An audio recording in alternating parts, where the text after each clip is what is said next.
Hey guys, I want to talk about something I find absolutely fascinating in chess. Something that's really cool. Somebody should do like an art of war for chess. But this is like how to create force fields or barriers in your chess games. This really applies mostly to end games. So I'm just going to run through a lot of scenarios that you'll um, come in contact with quite often, especially the pawn end games. But this really shows how to cut off the king to where you really can't do anything. And if you know the technique in each situation, you're really creating an impenetrable barrier. So I'm just going to dive right into it and show each position. I've prepared a few. So check it out. Hopefully you think it's as cool as I do. I absolutely love these. So check this out. Right now, these two pawns create a barrier right here.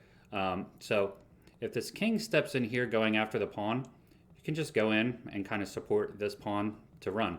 Um, Also, what the king can do is try to go around this little force field here and get to here. As soon as that happens, all right, as soon as this king gets here, that's when you want to start pushing because now you'll have two pawns here. I'll just show what happens. Actually, it's white's move, so I'll just even move the king out of the way, showing that you don't need the king in this situation. You come up, and now if you let the king come here, you make another king move, you actually blunder the game. It'll end up being a draw because black will be able to grab this pawn will be here, and you won't be in time to stop it from promoting. So what you want to do is advance the pawn. All right, so it goes after the pawn, and now the king will not be in time to stop the pawn. So um, you don't want to advance. Excuse me, you do want to advance right away. All right, because now look, we just created this barrier again in reverse. So um, if black captures the pawn, all right, we're going to be in time to promote. So I'll just show it real quick. Boom. All right, and it can't be stopped. So I'll run into the next position. So that was two pawns separated by a single file. All right, where we had one file apart. Let's go into two connected pass pawns. So all right, black's in check. We have to get out of check real quick.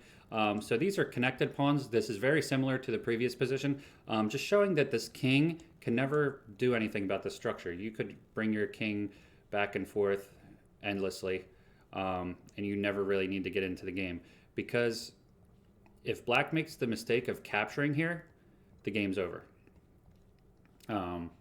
because you're not going to be able to catch the pawn in time, and that's game over. So back to the original position. So all you want to do here, you can bring your king in if you want to. You really don't need to. But as soon as the king gets in here, all right, you can just walk your king in, and eventually your opponent's going to resign because they're going to see that they can't capture this pawn. This pawn can't be captured because it's protected, and you're just going to bring your king in and run up for a queen. So that's two connected passed pawns against the king. Very easy scenario. All right, now let's do disconnected pawns two files apart. This one can be complicated. I've read in Jeremy Silman's Endgame manual, there's a corner case when this does not win. It depends on how far advanced the pawns are, the king's location, but for the most part, this is usually going to be a win. So what you want to do here is white. Even if your king's far away, you can just start bringing your king in. But as soon as the black king kind of goes on the attack, let's just show here. And obviously, as far as the force fields go, right now these pawns create a barrier to where this king can't get in. So it has to go in through, in this scenario, either g5 or d5. All right, so we're going to do that. And we're just going to continue to protect the pawns. And by the time the king gets here, we could even advance this pawn. And now you can't protect both at the same time. This square is covered, so the king, if you want to stop this pawn, has to run away. Do that, and then we could just advance and protect this pawn, and we're going to win this situation no matter what. So, like I said, there is a corner case in which it's a little more tricky, and it can be stopped, but for the most part, this is going to be a win. All right, so let's get into the next one. I kind of named this one myself the forklift. All right, because you have your knight, which also delivers forks, and then rooks for the rook lifts. We call this one the forklift.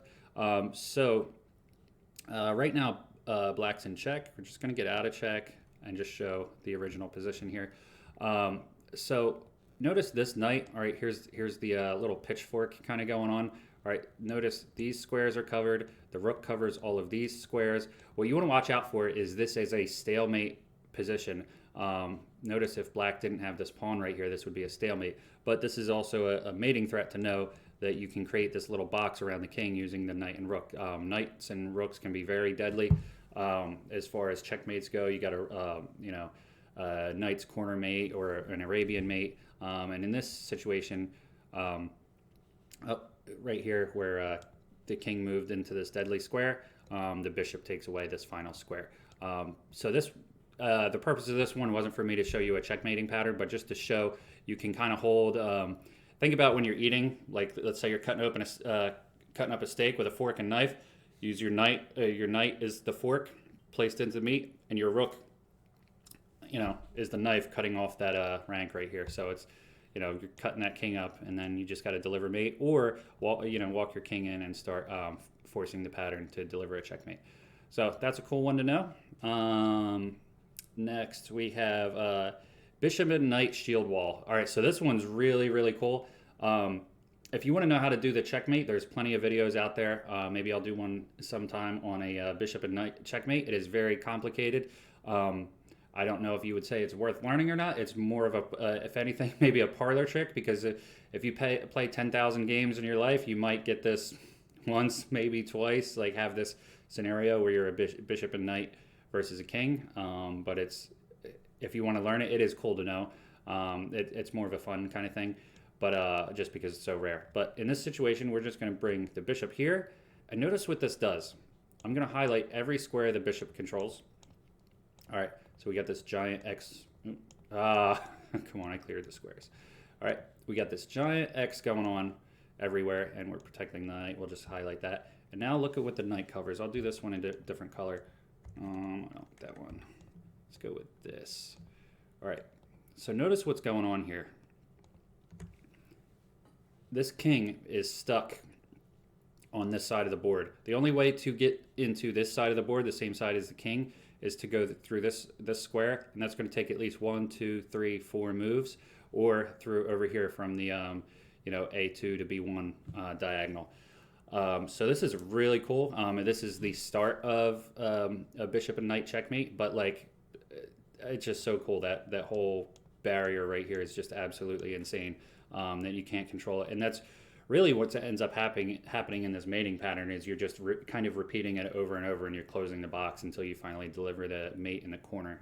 I believe the mate in the corner is the opposite color of the bishop's corner, so you don't want it to be in in this situation with a dark square bishop A1 or H8. You're going to deliver mate on H1 or A8.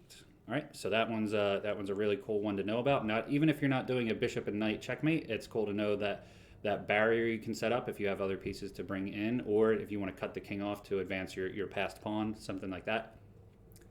Rook and bishop versus queen and king. All right, so check out this position. I could rearrange this many different ways, where you have this same setup but closer. Let's say the king's on G2, bishop's on F3, and the rook's here. Or bring it further down, king on H1, bishop on G2, and rook on H3. As long as you have this constellation kind of here, the rook cuts off this, the bishop protects the rook, and then your king is able to just kind of walk around this. Even if the enemy queen infiltrates, it doesn't matter.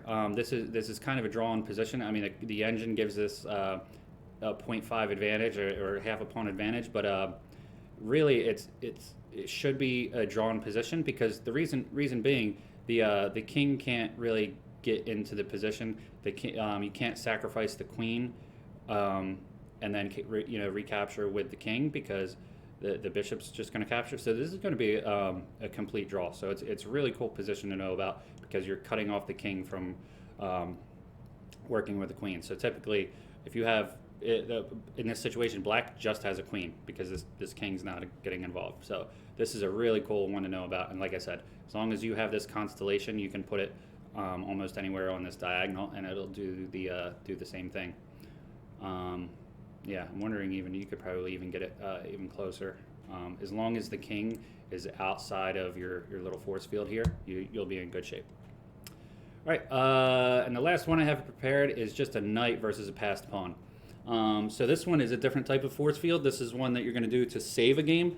So in this situation, it's, oh, I started at white to move. All right, so let's say black's just going to try to infiltrate and get their pawn promoted.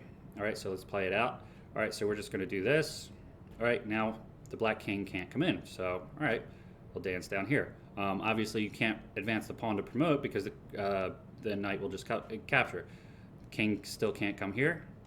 All right, now, oh, it's white to move. All right, so we just check, come in here, knight just comes back. You still can't promote. So notice black is always going to be cut off by these squares. So realize this is going to be a complete draw every time, no matter what. As long as you have the knight blocking a passed pawn, you don't even need your king involved. So let's say the king keeps trying to go around again. Just bring the knight back. Now he's blocked off here. He's like, come on. He just wants to get to this square. Cannot get to it. Absolutely impossible.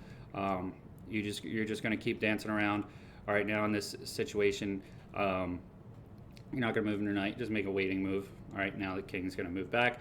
And this is going to annoy the heck out of your opponent because they have a passed pawn, they think they're winning, and your knight just shuts it all down. So really cool one to know about. There are many, many more force fields. I just went over kind of a lot of the basic ones to prevent, to kind of force a draw or keep the king in place, or when you have passed pawns, how to make them work on their own without having to be supported by your king. So hopefully you guys really like this. If you like this kind of stuff, I'll do more. I'll call this as like a part 1 of force fields. But yeah, hope you guys liked it, and I will see you next time.